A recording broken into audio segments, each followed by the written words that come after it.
માનવ ઉત્કર્ષ મહોત્સવનો આજે છેલ્લો દિવસ છે અને આપણી સાથે રાધિકાબેન છે જે અહીંયાના વોલન્ટિયર છે. તો આપણે આજની જે થીમ છે લક્ષ્મણ રેખા એના ઉપર રાધિકાબેન સાથે વાત કરીએ. કેમ છો બેન? આપણે આજે આમ જોઈએ તો સ્પેશિયલી મહિલા દિન તરીકે ઉજવીએ છીએ અને એમાં આપણી થીમ લક્ષ્મણ રેખા છે. તો સૌથી પહેલા મારે પૂછવું છે, નોર્મલ મહિલા દિવસ જે આપણે 8 માર્ચે ઉજવીએ અને આજના મહિલા દિવસમાં શું ફેર છે? ફરક તો બહુ બધો છે. તમે જોઈ રહ્યો છો કે આજનો જે મહિલા દિવસ છે એ કેટલો ભવ્યતાથી ઉજવાઈ રહ્યો છે અને પ્રેમવતીથી સેવાથી લઈને ફોટોગ્રાફી આખું કમ્પ્લીટ મેનેજમેન્ટ મહિલાઓએ જ કર્યું છે. તે બહુ મોટી વાત કહેવાય અમારા માટે. તે પ્રૂવ કરી શકે છે કે મહિલા ખાલી પાર્ટિસિપેટ નથી કરતી, જ્યારે એને ચાન્સ આપવામાં આવે છે તો ક્યાં સુધી એ પહોંચી શકે છે. અને જ્યારે આજની ટોપિકની જ વાત કરીએ કે લક્ષ્મણ રેખા, તો આપણને એવું થાય કે લક્ષ્મણ રેખા શું છે? એક મોટી બાઉન્ડ્રી છે જે મહિલાઓ આગળ ક્રોસ નથી કરી શકતા, મર્યાદામાં રહેવું, લિમિટેશન્સમાં રહેવું. બટ આજના દિવસે મહિલા દિવસમાં એ જ કહેવા આવે છે કે લક્ષ્મણ રેખા એક બાઉન્ડ્રી નથી. પોતામાં સેલ્ફ રિસ્પેક્ટ, વેલ્યુઝ ને ડિગ્નિટી હોય તો કયા ને કયા હાઇટ સુધી એ પહોંચી શકે છે. તો મર્યાદામાં રહેવાથી પણ એવું આપણને લિમિટેશન્સ નથી આવી જતી કે આપણે આ ના કરી શકીએ, પેલું ના કરી શકીએ. જ્યારે પોતામાં વિશ્વાસ અને શ્રદ્ધા હોય અને પોતામાં જ આપણને એવો કોન્ફિડન્સ હોય કે મને મારી મર્યાદામાં રહીને કેટલું બધું આગળ વધવું છે, તો આપણે ક્યાંય સુધી પહોંચી શકીએ. અને તમારા મતે લક્ષ્મણ રેખા શું છે?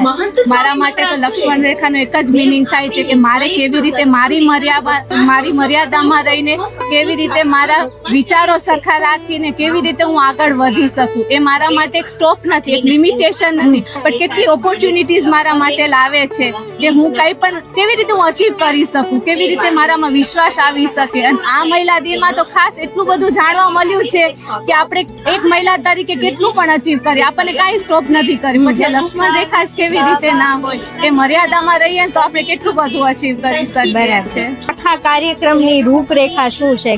આખા કાર્યક્રમ તો આજનો દિવસ જે તમે જોવા જાઓ તો તે બહુ જ સરસ રીતે ચાલુ થઈ ગયો.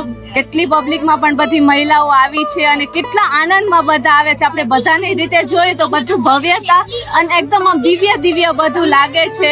અને અહીંયા સંસ્કૃતિક કાર્યક્રમો પણ એટલા બધા સરસ ચાલી રહ્યા કે એક કાર્યક્રમ એક એવો મેસેજ પબ્લિકને જાય છે કે કાંઈક ને કાંઈક અહીંથી લઈને ઘરે જશે. બરાબર. આ બધી મહિલાઓ જે અહીંયા છે એનું શું કારણ છે આજના દિવસે કે આટલી બધી મહિલાઓ એક સાથે ભેગી થઈ? I can say કે જો આટલી બધી મહિલાઓ, it's like to celebrate women, a chance for us કે આપણે કેવી રીતે એક મહિલા થઈને એક મહિલાને સેલિબ્રેટ કરી શકીએ. તો બધા જ આ ઇન્વિટેશન સ્વીકારીને સેલિબ્રેટ કરવા આવ્યા છે કે આપણે પણ એક મહિલા થઈને કેવી રીતે આપણે બીજી મહિલાઓને પણ સેલિબ્રેટ કરી શકીએ.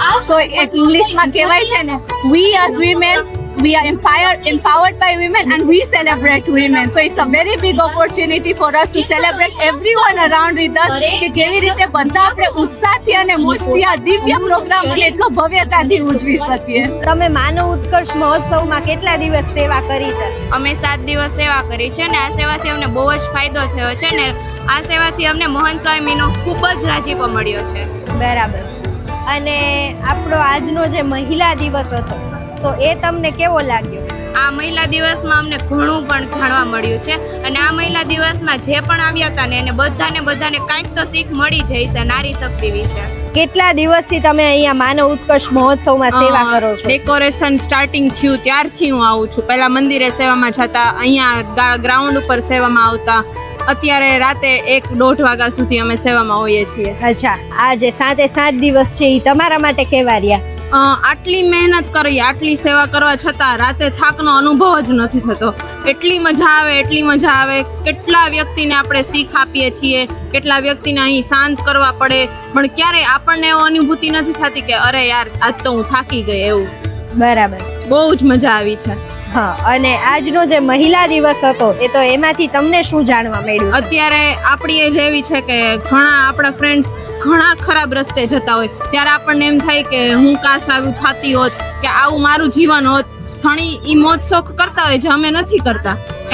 એકવાર એવું થઈ જાય કે ખરેખર આવું જીવન આપણા માટે શું સારું છે કે નહીં. પણ આજે એટલું જાણવા મળ્યું કે જે અમે જીવન જીવીએ છીએ તે બહુ લાભદાયક છે કે ભલે અત્યારે નહીં પણ આગળ જતા એમને બહુ કામ આવશે કે આ ચરિત્ર અમારું ક્યાંક ને ક્યાંક તો આમ વેલિડ હશે જ એવું. બરાબર. તો મોજ શોખ કરવા માટેની શું સીમાઓ હોવી જોઈએ? આપણને આપણી સીમાઓ ખુદ ખબર હોવી જોઈએ કે શોર્ટ્સ પહેરીને કે ક્લબમાં જઈને આપણી મોજ શોખ પૂરી થાય એવું ન હોય. અહીંયા સેવા કરીને અમે તો મોજ કરીએ જ છીએ. એવું નથી હોતું કે આપણે જે જોતા હોય એ મોજ શોખ જ હોઈએ છે.